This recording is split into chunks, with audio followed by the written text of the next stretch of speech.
السلام عليكم يا عائلة ومرحبتين بكم في فيديو جديد من مدينة جديدة في ليبيا. المرة هذه قاعدين في مدينة لبتوس ماغنا أو ما تعرف بلبدة العظمى. مدينة لبدة الأثرية تبعد حوالي 3 كيلومتر شرق مدينة الخمس و120 كيلومتر شرق العاصمة طرابلس. مدينة لبدة كانت من أبرز مدن شمال أفريقيا في العصر الروماني، وفي سنة 1982 صنفتها اليونسكو ضمن مدن التراث العالمي. وتوا نجول أصل تسمية مدينة لبدة بالاسم هذا. بداية كانوا مسمينها القرطاجيين باسم مدينة لبكا، بعدها حرفوها اليونانيين إلى اسم مدينة لبشس، والاسم هذا قعد إلى القرن الثالث ما قبل الميلاد. بعد اليونانيين ضافوا إلى اسم المدينة اسم ماغنا أي معنى العظمى أو الكبرى، فقعدت لبشس ماغنا. مع الوقت تغير وتحرف الاسم وقعد بما نعرفوه توا لبتس ماغنا، بما يعني لبدة العظمى أو لبدة الكبرى، عشان يفرقوا بينها وبين مدينة لبدة اللي في تونس.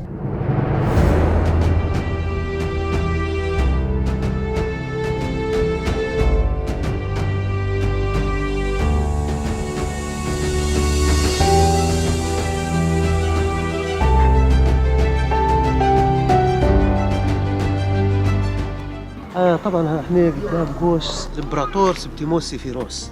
يعني سبتيموس سيفيروس مبني سنة 203 بعد ميلاد المسيح. القوس هو مبني على مفترق الطرق الكاردوس ماكسيموس والدوكومانس ماكسيموس. هذا الشارع يعني الشارع الطولي والشارع العرضي، يعني بالمصطلح كاردوس ماكسيموس يمشي للبحر والميناء، وبعدين يمشي لعند المدينة من يصدر عن طريقها في زيت الزيتون والحجارة يجيبوا فيها للميناء. الشارع الثاني هو الكاردوس ماكسيموس ممتد من قرطاج لعند شحات. في المدن طبعا مرصف، برا يعني نقولوا احنا بيستا بالعربية، يعني فيش تراب. القوس هو مبني عليه 4 أعمدة كورنتية. هذا العمود الكورنتي في المصطلح الروماني يعني اللي التاج متاعه شجرة لاكونتوس. في العمود اليوني اللي هو العمود الثاني يعني حلقتين متقابلات، لكن هذا شجرة لاكونتوس عليه. مبني عليه 4 أجنحة للصقور، مرصع كله بالرخام. الجوانب في أعمدة يبان هنا. هذا ليباخوس دينيزوس إله الخمر، لما تشبه عناقيد عنب في الفازة. يعني الإلهة النصر فيكتوريا المجنحة على الجنبين، والفوق فيه القرابيل وفيه السقلافة، لأن وأسر الحرب، لأن سبتيموس سيفيروس طبعا ابتهاجا بذكراه جابوا له على أساس لأنه هو زمان خاض هلب حروب، ففي الحروب هذه طبعا أسرى. وفيه في الوسط في النص بالضبط فوق سبتيموس سيفيروس ولاد الزوز غيتس وكركلا، لأنه هو جوز مراه من سوريا جوليا دونا، وقبلها جوز مراه ليبية لكن ما نجبش منها. جوليا دونا خلف منها زوز أولاد غيتس وكركلا، واحنا نعرف بالقصة هنا كركلا قتل غيتس ومسك الولاية بعده، يعني بعد بوه لمدة تقريبا 7 سنوات بعد بوه الامبراطور سبتيموس سيفيروس. الحجارة محلية، الرخام من إيطاليا من قرارة، لكن الحجارة كلها من راس الحمام، ممكن 3 كيلو جنوب مدينة لبدة، وكلها حجارة كلك ستون، يعني حجارة مش حجارة رملية. هذا ليش هي ما تتأكلش؟ هذا عكس مدينة صبراتة. وصبراتة مبنية من الحجر الرملي تآكل بسرعة، لكن هذه من كلك ستون، والله الحجارة القوية. كله كان مرصع الرخام. سنة 1963 بدأوا فيه الإيطاليين في الترميم، ولو تشوف الواحد يشبه أن في فرق بين الكبي وبين الأورجينال. زي الفوقية بوك القرابيل هذا كله كبي، واحد يشوفهم فوق كلهم كبي، لكن الأورجينال واضح زي عنقود العنب. هذا كله أورجينال، يعني الفازات بتاعت الإله باخوس دينيسوس. طبعا هذا كانت المدينة هيك في الأرض متاعها. هذا التراب يعني على طول ارتدمت، يعني هذا كله مردوم. لكن لما جو الحفريات بدوا ينظفوا فيها ففتحوا فيها شوارع وين ما فيه شجر. هذا طبعا شوارعها كلها دوكومانس ماكسيموس كاردوس ماكسيموس. شنو معناها دوكومانس ماكسيموس؟ يعني شوارع طولية وعرضية، ما فيش شوارع فيها كوربات. المدينة كلها شوارع طولية وعرضية، فكان مساكنهم بسيطة، يعني ما كل حياتهم خارج المساكن.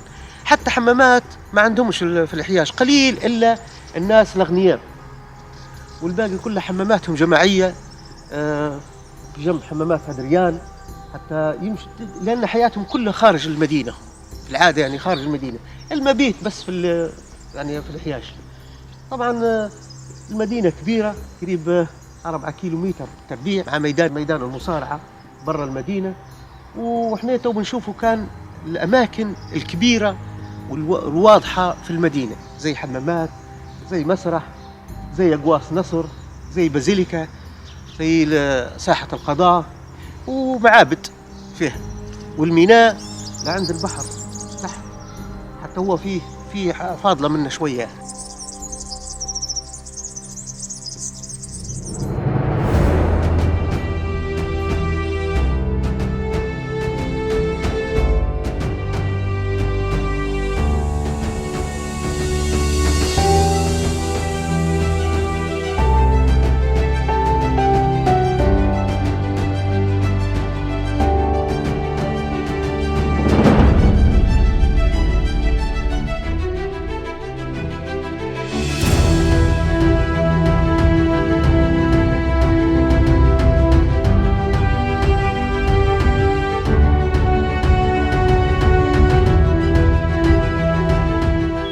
طبعا احنا في التوليت هناي، التوليت اللي هي دورات المياه. في يسأل حد يقول كيف الدورات جماعية هيك قاعد يمزوا وحده بعضهم، شنو الرومان ما يتحشموش قبل ولا كيف؟ لا، حتى هم يتحشموا، لكن الرومان طبعا عندهم التوغة اللي معروفة لبسهم. فلما يلبس التوغة اللي هو زي احنا نقولوا الجرد بتاعنا ولا اللبسة بتاعنا الليبية، هي ممكن تكون حتى مأخوذة منها. فالتوغة هذه لما يقعمز هو تسكر المكان، ما عادش يشبح شيء، انت ما عادش تشبح شيء، يقعمز حتى جنبك الثاني ما عادش تشبح شيء، ويقعمزوا ويبدو يهدرزوا. طبعا لما تشوفوا وين بقان التقاميز دايرين شويه هيك مريح، يعني فاززي بيش ما يوجعاش ما توجعاش التقاميز لما يكون فيها حافه يعني، لكن هي فيها زي الفازه، زي حاجه ميول هيك بيش هو يستريح. الحاجه الثانيه، مرات انتم تسألوا تقولوا كيف طريقة الغسل متاعهم، يعني كيف ينظفوا؟ هم ينظفوا كيف؟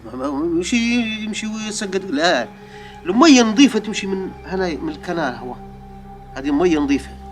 كل واحد عنده عصا زي هي، وفي العصا هنا فيها قطعة قماش باهي، كل واحد وعصاته طبعا، وينظف بقطعة القماش، ما ينظفوش باليد، هم يغسل هيك ينظف بقطعة القماش باش، وهذه تمشي معناها المية هذه ديما تجري يعني مش واقفة، لكن واقفة معناها كل هذا كلهم يقعدوا صخ، لكن هي معاها تم على المشي ما بيقعد شيء هناك، وينظف بقطعة القماش. مش عارف بعدين هل كل واحد يلوح قطعة القماش بتاعها ولا يرفعها معاه، هذه مش عارفين يعني.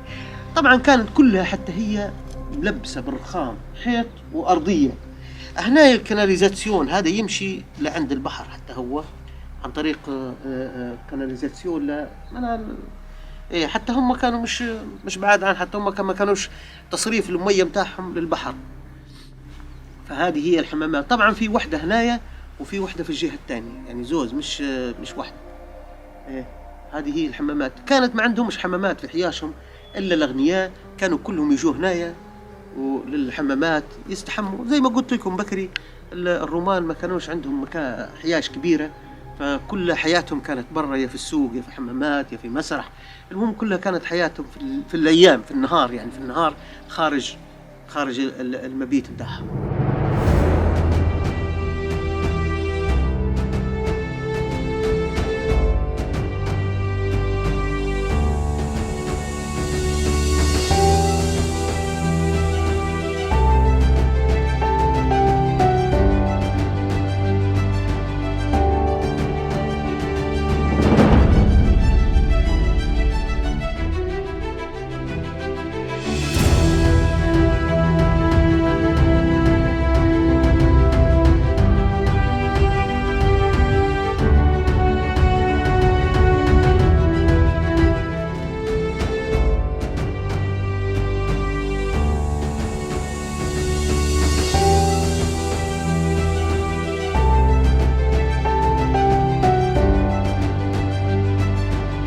واحد من أهم المعالم اللي تميز بهم مدينة لبدة الأثرية أو مدينة لبتس ماغنا اللي هو السوق الروماني.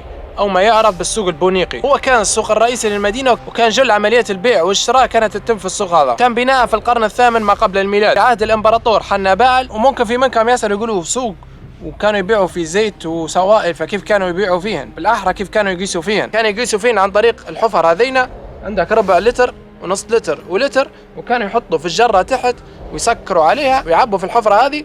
بعد التعبى يحولوا الطرف المسكر ينزل في الجرة، وكي يتم عملية القيس. يعني حيقولوا سوق الحوت لأن ما أكثر شيء يباع فيه يعني الحوت، لكن هو سوق للحوت وللملابس وللزيت، للزيتون، زيت الزيتون، وللقمح، للشعير. هنايا تشوف فيه زوز مباني، مبنى هذا البايع داخل والبضاعة يعرضوا فيها هنايا برا، والزباين يعني دور الداير هذا مثلا يعرض حاجاته. هنا لو تشوف فيه هذه القياس، قياس القماش، يعني الدراع كما نقولوا احنا الدراع المليمتر. طبعا مش كلهم يجوا يقيسوا هنايا، كل واحد عنده عصا زي المتر مثلا ويقيسوا. لما واحد يشك ثاني انه زور عليه والله خنبه والله القياس ناقص، يجي يحتكموا للوحه هي. كان في هنايا طبعا شرطي من الحكومه فيقيس، لو لقاه هامبه ولا ما بيعطي جزيه. فهذه كانت للقياس القماش.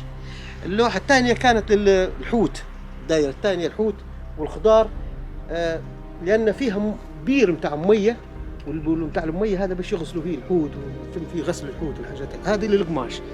هو كان كله مسقوف دور الدائره، هذه مسقوفه هذا مفتوح.